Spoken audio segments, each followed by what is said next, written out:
In this lesson, we're taking our chord playing from boring to not boring. My name is Susan, and this is part 5 of 7 in the ultimate roadmap to piano chords. Coming up with hooks is not my forte, but teaching piano is. If you're learning piano right now, you're in the right place. We're going to create and play beautiful sounding chord patterns along with general guidelines to help you sound your best when it comes to chords. The patterns that we learned today are going to be written out for you just in case you prefer to learn with sheet music in front of you. When it comes to chord patterns, sometimes you want something for your left hand so your right hand can play a melody. So I've broken these up into 3 different levels, with level 1 being the easiest. Now it matters what the time signature is because a pattern in 3/4 time isn't going to work in 4/4 time. So for the 3/4 time patterns that we're going to learn, I'll use the tune of Greensleeves to demonstrate. To demonstrate 4/4 time left hand patterns, I'll use the same chord progression from Greensleeves, just using a different melody on the top. D major, C major, and then B major. Level 1 for just the left hand is very simple. It's just the bass note.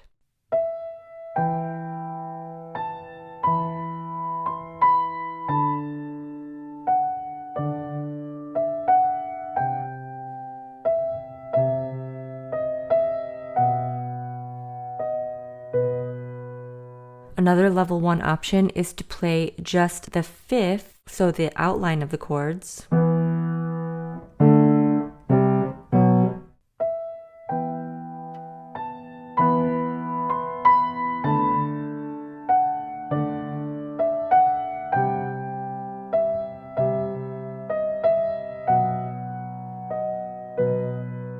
Then the last level 1 option is playing broken chords from the bottom to the top. You'll notice that Greensleeves is in 3/4 time. 3, 1, 2, 3, 1, 2, 3. So the left hand has to match that in quarters. 1, 2, 3, 1, 2, 3, 1, 2, 3.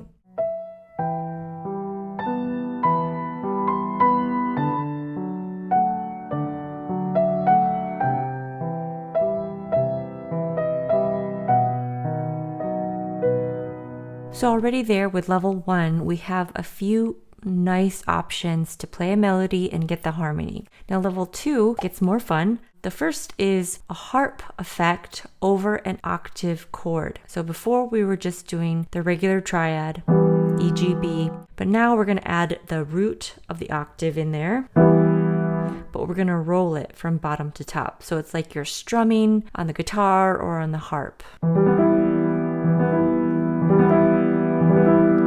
As far as alignment goes, you're aiming for the top note to fall on the beat. 3, 1, 2, 3, 1, 2, 3, 1. The bottom notes will come before the beat so that the top note can come on the beat.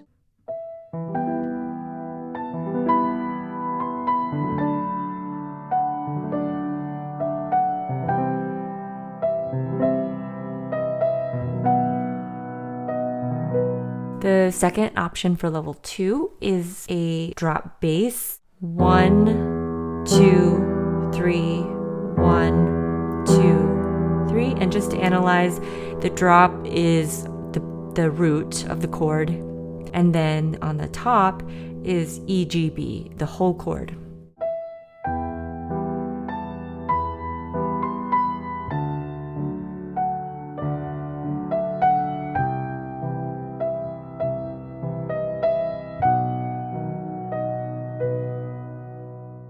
And then the final option for level 2 is a fun arpeggio. Now remember, this is the root of the chord, this is the 3rd of the chord, this is the 5th. So bottom, middle, top. For this pattern, you're going to do the root, 5th, root, and then you're going to cross over for the 3rd or the middle and top. Root, 5th, root, 3rd, 5th. or bottom, top, bottom, middle, top. And you'll do these in eighth notes. 1 and 2 and 3 and 1 and 2 and 3 and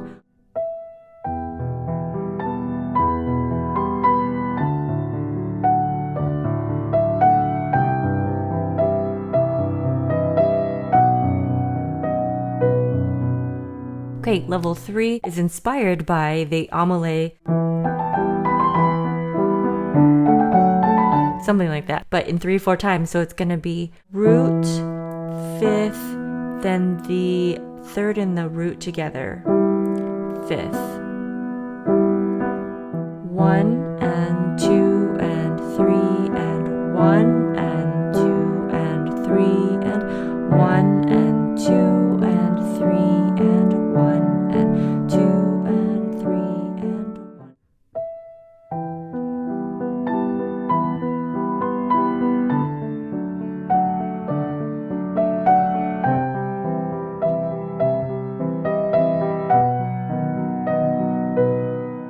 Another level 3 is arpeggios again, but in triplets. So we'll just have more moving notes and more excitement happening. 1, a la, 2, a la, 3, a la, 1, a la, 2, a la, 3, a la, triplet, triplet, triplet, triplet.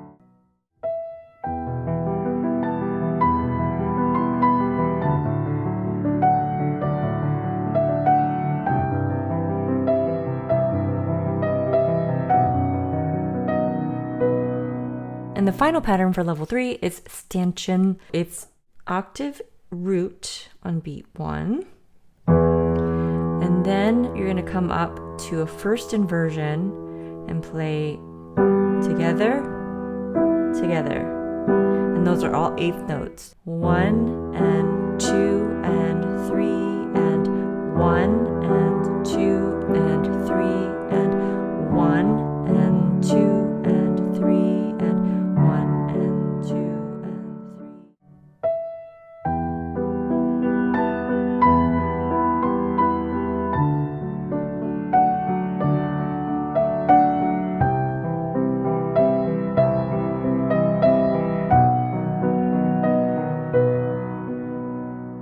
Then for 4/4 time, I'm just going to quickly show you all of these different 3/4 time patterns that I showed you arranged for 4/4 time.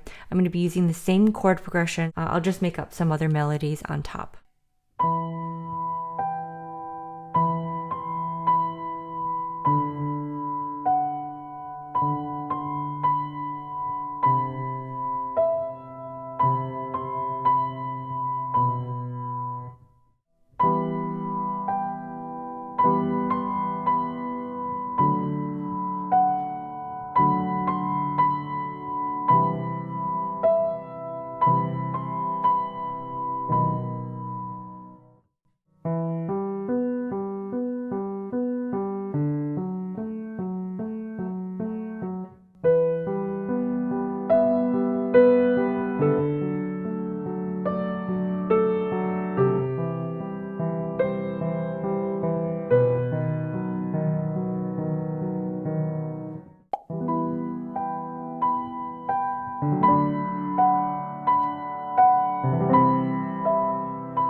want to use both hands to play a chord progression, you have lots more options. So first, let's go over the chord progression that we'll be using. It's E minor. Then the bass is going to go down to C. The right hand is going to stay playing E minor. So we actually are creating a C major 7 chord. Then D major in root position, and finally G major. Now it's technically in root position because the lowest note is a G, but the right hand feels like it's playing a second inversion.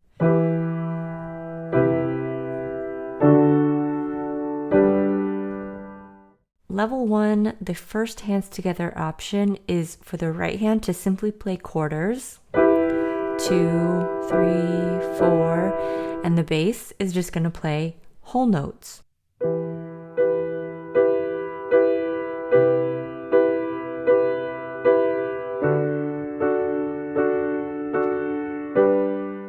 The second option is for the right hand to play a broken pattern. It'll be root, third, and then the fifth and the root on top will play together, followed by the third.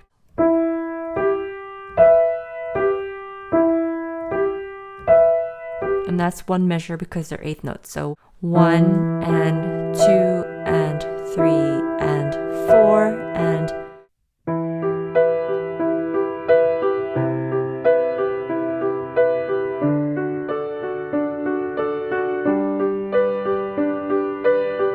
okay, level 2, the right hand will play quarter notes again. And the left hand is still going to just play one bass note, but we're going to add a little rhythm. Now this is just one syncopated idea. Feel free to make up your own. You can start with the left hand going 1, 2, 3, and 4, and 1, 2, 3, and 4, and 1 and 2 and 3 and 4 and 1, 2, 3, and 4 and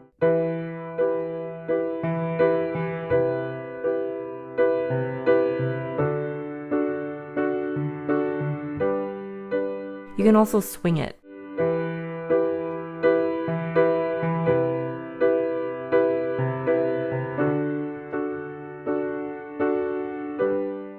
Okay, the second option for level 2 is having a right hand broken pattern. Any right hand broken pattern will do, but we can just do one similar to our level 1. E, G, E, B.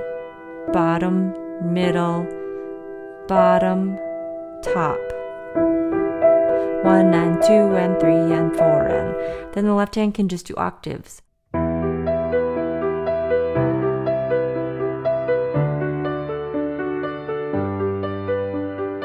Something like this is really easy to build dynamically, and you can just kind of gradually add more notes or add rhythms in those left hand octaves. Level 3, right hand and left hand are going to be playing eighth notes, broken chords, in contrary motion. So they're going to come in together and go out together, starting with the root in the left hand and starting with the fifth in the right hand.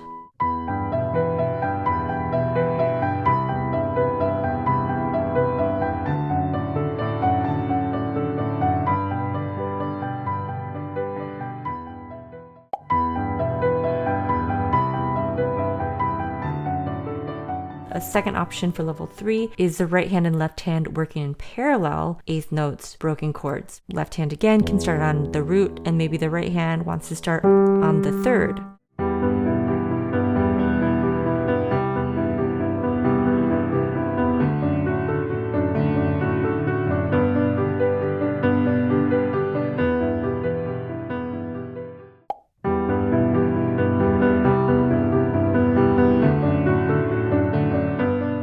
Here are some general guidelines when it comes to making your chord progressions and patterns sound good. 1. Not all the notes in the chord need to be present or in order. In a C major 7 chord, the pattern doesn't always have to go C, E, G, B. It can be C, B, E, G. Or you can leave out the E entirely. just keep the color notes in the chord. So if you're playing a 7th chord like this C major 7, the 7th of the chord should always be there. Otherwise, it's just a C major chord. So that's the color note. 2, avoid notes close together in the bass range because it's going to sound really muddy.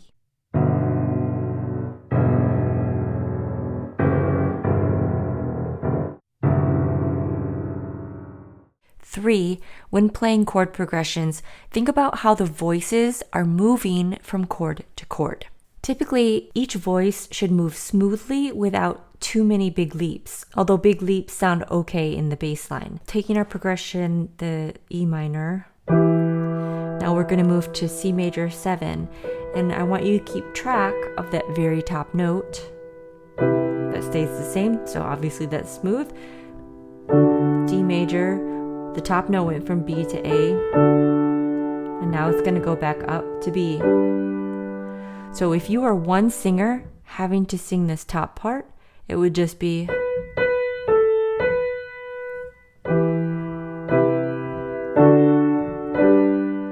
So that's smooth voice leading. Here's an example of not smooth voice leading. Again, I want you to pretend that you're having to sing the top line.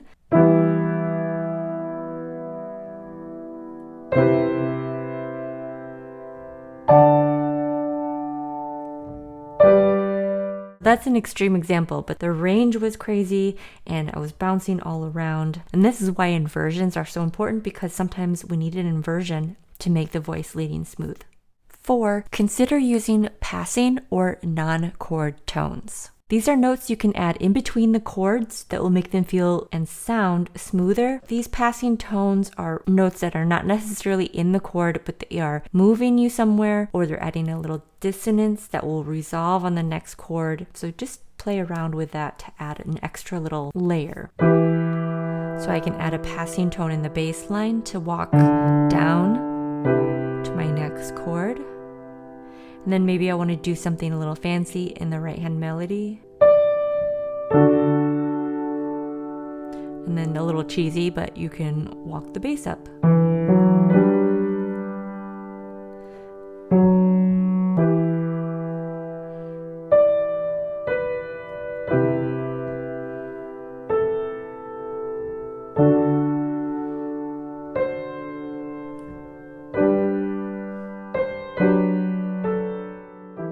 And finally, 5. Keeping the pulse is more important than fancy patterns. If you don't have a steady pulse in your progressions and patterns, it's going to feel like you're playing with hundreds of tiny little interruptions, and you'll be unable to build a musical line or feeling. So even if you play a chord progression very simply with just held whole notes, as long as you have a steady pulse, you'll be able to build excitement or drama through dynamics. But without a steady pulse, you're not going to be able to build anything. So steady pulse is your number one priority. If this is your first time here, make sure to catch up on this series by watching parts 1 to 4 over here. And you may want to brush up on your major keys with this 12-week major key challenge right here. Let me know how this series is going for you so far, and looking forward to seeing you next time.